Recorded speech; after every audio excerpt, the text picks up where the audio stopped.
Socrates is arguably the most influential philosopher of all time. His ideas not only changed the course of history, but laid the groundwork for what is today considered Western philosophy.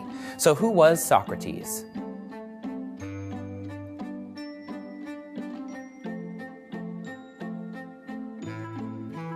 Well, Socrates was born in 469 BCE and spent nearly all of his life in Athens, Greece.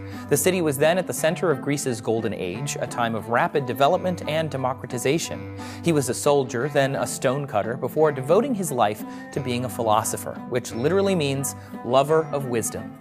But little else is known about Socrates' upbringing or the rest of his life because he didn't actually write anything down. In fact, everything we know about him is through the writings of his contemporaries, most famously his student Plato. Plato published a series of dialogues in which Socrates deliberates with politicians and townspeople in Athens. In one of Plato's most famous works, the Symposium, Socrates and his interlocutors discuss the nature of love. Socrates claimed that everything he knows about love was taught to him by a wise woman named Diotima. According to Diotima, love is neither physical or divine, and it cannot be described as good or beautiful. Instead, love is in the desire for something. It is the spirit of seeking something, like people, objects, children, or beauty. Socrates concludes that this relentless pursuit of ideas makes him a lover of knowledge. Socrates had plenty of ideas, but he didn't claim to actually know anything. In fact, he famously said, quote, "True knowledge exists in knowing that you know nothing."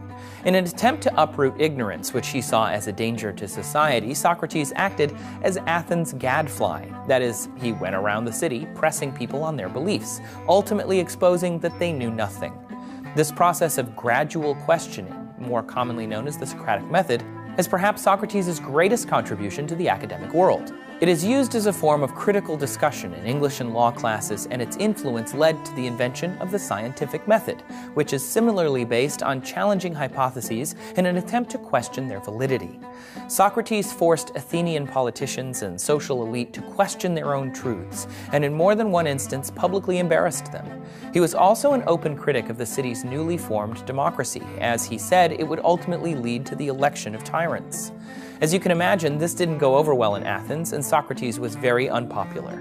In 399 BCE, he was charged with not believing in the Athenian gods and using his ideas to corrupt the youth, and was sentenced to death by poison.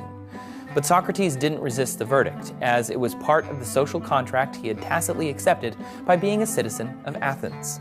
Socrates forever changed what we think of as Western philosophy. What was once an attempt to understand the world around us is now largely an examination of our inner motivations and values. Socrates' method of relentless hair-splitting paved the way for other historical gadflies, like Dr. Martin Luther King Jr., to be vocal critics of their own political system. But because Socrates never wrote anything down and rarely revealed his own opinions, historians have struggled to come to a consensus on even his most fundamental teachings and biographical events. Plato's dialogues are the most comprehensive account of Socrates' beliefs. However, some scholars suspect them to be Plato's own ideas, relayed through his teacher.